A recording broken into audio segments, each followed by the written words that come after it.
So, mothers and others, I'm so excited to introduce you to our next candidate. Judge Christine Vin Weems is a candidate for Texas Supreme Court. Every registered Texan will get to vote for this position. Judge Weems is running against Republican incumbent John Devine. Welcome, Judge Weems. I'm so glad you're here. Can you tell us a little bit about who you are and why you're running for office? Absolutely. Thank you so much for the invitation to speak to all of the mothers and others, as you say. I apologize that I'm in my car. I am very, very excited to be running for Texas Supreme Court Place 4. I am currently in the middle of my second term as a sitting judge of the 281st in Harris County, Houston, Texas, where I'm a civil district court judge. So my entire career, I've always been a civil lawyer. I have never done any criminal work or anything like that. I have predominantly been a trial lawyer. So I'm board certified in personal injury trial law, civil trial law. I'm a member of the American Board of Trial Advocates. It's an honorary organization recognizing and enforcing the everyone's Seventh Amendment right to a jury trial.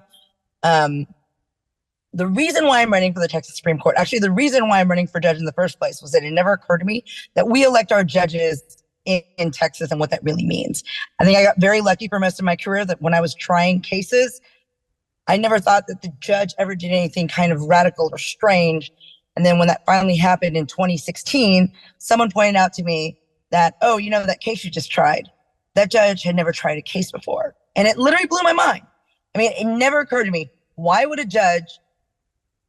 anybody want to be a judge if you've never tried a case before? That's literally part of the job, right? Is presiding over courts.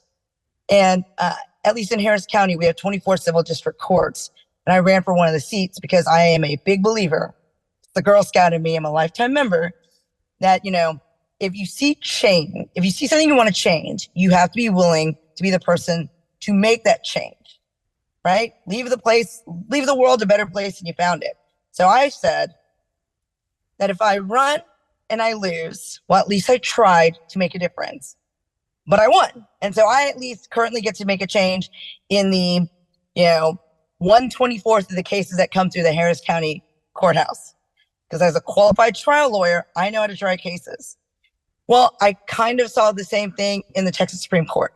There were things that were happening in the Texas Supreme Court that I disagreed with. Now, to be very clear here, because I'm a judge and I'm bound by judicial canons, I can't tell you my opinion about cases that would come before me.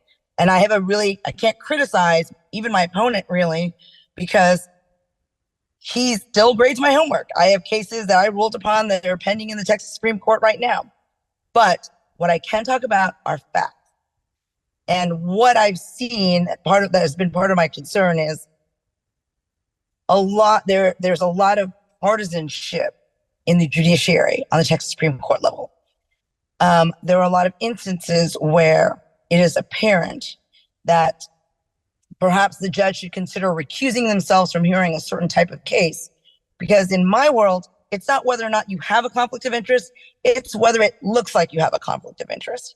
And so my opponent, John Devine, refuses to recuse himself from any kind of case involving abortion. And the reason why I point that out is he's been arrested 37 times outside of abortion clinics for trespass, for harassing women as they are going in. And he doesn't feel like that in any way is a conflict of interest where he needs to recuse himself off of abortion cases. This is important because people need to have faith in their judiciary. They need to believe that they are being heard, that there's fairness, and that cases are going to be decided based on the facts of the case in front of the court and not based on any judge's own personal preconceived notions about it. So that is what I am hoping to do and hoping to bring to the Texas Supreme Court. And also part of what I'm trying to do is educate. I mean, I've actually been on the campaign trail quite a bit with Holly because we end up at a lot of the same events. She is running for a court of criminal appeals. I'm running for the Texas Supreme Court. A lot of people don't realize we have two separate high courts, depending on whether it's criminal or civil. And what a lot of people don't realize is that we elect our judges. I think most people assume that they're appointed because the U.S. Supreme Court is appointed. So they're like, well, we're stuck with who we have. That's not the case. Every election cycle, 3 of the judges on the Texas Supreme Court are on the ballot. In this cycle, it's place 2, place 4, and place 6. And I am running to unseat John Devine in place 4. If we're able to do this, it'll be the first time that a Democrat has won statewide in over 30 years, and it is time. So I'm hopeful to make that change. I hope to have the support of all the mothers and others in making this change, because it is a statewide effort. And believe me, Texas is a large state. I've been traveling all over this state, and there's still 99 days left to go from today, and there's still a lot of work to do, and I would appreciate any and all the help. Wonderful. So you actually gave us so much information. So I don't know if I feel like I need to ask you anything else because you gave us so much information. But like, I think you did explain like the difference between like the courts. So what do you think is like some important issues that like might be going up in front of the Supreme Court this, in this next cycle that's really important that we should be paying attention to that we're currently like not paying attention to? Well, I will tell you that a big case that is currently pending. They're currently taking briefing. They haven't done oral arguments yet. But literally, our Texas Supreme Court is going to take up the issue as to whether or not embryos are people or property. There's a divorce case where literally this couple is fighting, had done IVF, and there are embryos. And literally the question that's going to be asked of the Texas Supreme Court to consider is, are these embryos people? Are they children? Or are they property? And that is the kind of case that is going to come up in front of the Texas Supreme Court. And all of these other cases about women's reproductive rights, about trans rights, gay rights, voting rights. I think a lot of people don't realize that voting rights become an issue. Election contests become an issue. My opponent has already said on the record, so I can say this, he said it openly and it's been reported. He believes the Democrats are going to steal the election. He's already planting the seed before we even had the election.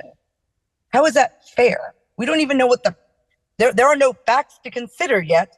We haven't even had the election, but he's already gone on record saying that he believes we're going to steal the election.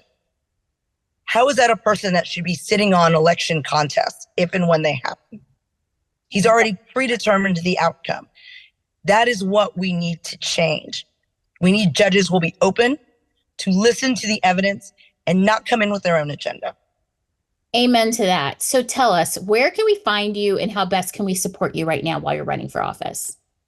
You can find me at weemsforjudge.com. I am on Twitter. I'm sorry, I will always call it Twitter. I don't know if it's because I'm an old person or what.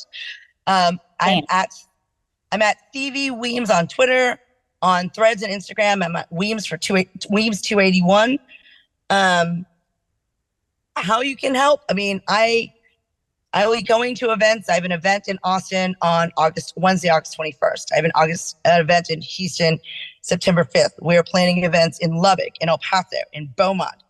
I mean, even though there are 99 days left, we're going to take advantage of every one of those 99 days. We also have a postcard program to remind people of the importance of voting, of their voting deadlines, but why the Supreme Court matters, and to remind them that the Supreme Court is going to be on the ballot. If anybody is interested in handwriting some postcards, giving it that personal touch that people love when they get mail, for those people who actually still check their mail, we're doing that. So it's a lot, but we are excited. Me and my team are very, very excited to do what we need to do to take this campaign to every corner of the state that we can, to try to make the necessary change that needs to happen in Texas. Amazing. Well, thank you so much. I mean, I learned a lot tonight. I love it. I'm cheering you on.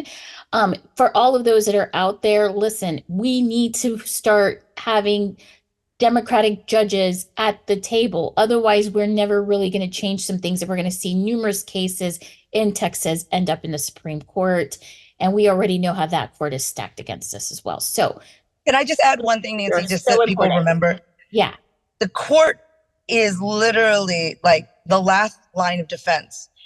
Everything that the legislature, all those laws that the legislature creates, when people start having lawsuits about those laws, about whether or not they're constitutional or not, those are the kinds of things that end up in the courts, right? So we need the right people who are going to be fair and even-minded in the courts to be there to hear those cases when they happen. And make no mistake, they will happen. They have been happening. They are currently going on right now, and they will happen into the future. Absolutely. Well, thank you so much. I look forward to seeing you on the campaign trail, and I hope to see you real soon. And hopefully you'll be hearing from our team. We're going to try to find ways to help you during this election cycle. We are trying to organize the largest group of women getting out the vote across Texas, and we need every single woman in Texas involved, because we have to start taking charge. We cannot lose our rights. So thank you, everyone. Thank you, Christine. I look forward to seeing you on the campaign trail. Thank you so much. Thank you for having me.